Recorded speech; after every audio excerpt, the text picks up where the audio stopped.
Baik, hari ini kita akan membaca kitab Injil Yohanes pasal yang pertama ayat yang ke-14. Sebelum membaca kitab ini, mari kita berdoa. Bapa di sorga, di dalam nama Tuhan Yesus, Tuhan dan Juru Selamat, pencipta langit dan bumi dan segala isinya, firman-Mu adalah kebenaran, dan kebenaran dari firman-Mu akan memerdekakan kami. Biarlah firman-Mu yang akan kami baca, akan hamba-Mu baca hari ini, menjelaskan kepada kami tentang Engkau sendiri. Terima kasih, dalam nama Tuhan Yesus kami berdoa. Amin. Baik, saya akan membacakan kitab Injil Yohanes pasal yang pertama ayat yang ke-14. Demikian firman Tuhan. Firman itu telah menjadi manusia dan diam di antara kita. Dan kita telah melihat kemuliaannya, yaitu kemuliaan yang diberikan kepadanya sebagai anak tunggal Bapa, penuh kasih karunia dan kebenaran. Dari ayat Yohanes 1 ayat 14 ini, saya akan memberi tema Allah berinkarnasi.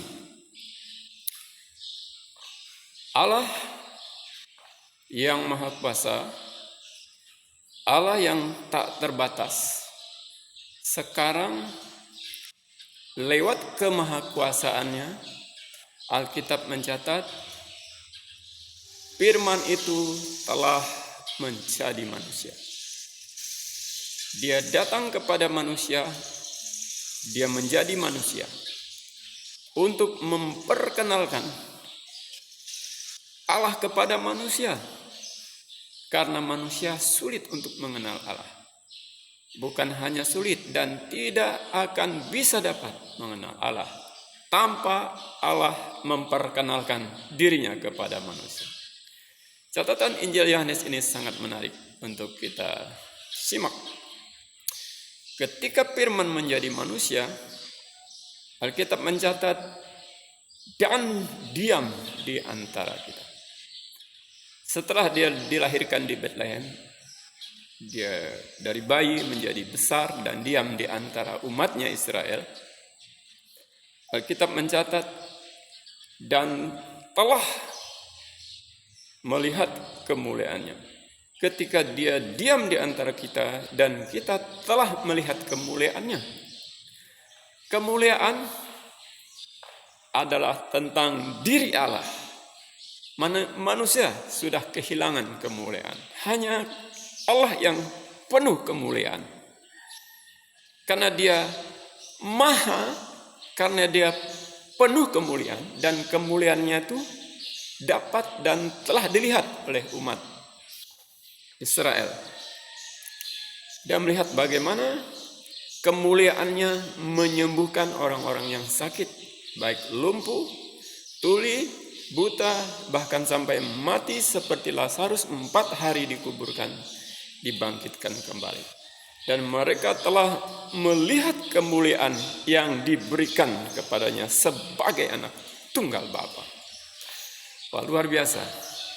Kemuliaan yang dari Allah ini Allah perkenalkan lewat mujizat-mujizat yang melampaui batas.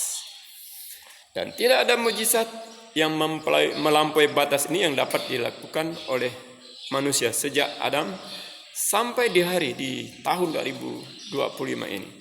Mujizat yang Kristus Yesus lakukan, mujizat yang melampaui batas, mutlak dan tak terbantahkan. Mengapa ini bisa terjadi? Alkitab sendiri mencatat, sebagai anak tunggal Bapa, dia penuh kasih karunia dan kebenaran.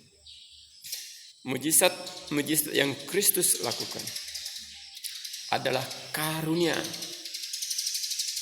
Bukan diberikan kepada Yesus karunia itu, sebab dia pemberi karunia itu. Dia tidak perlu diberi karunia, sebab dia pemberi karunia itu.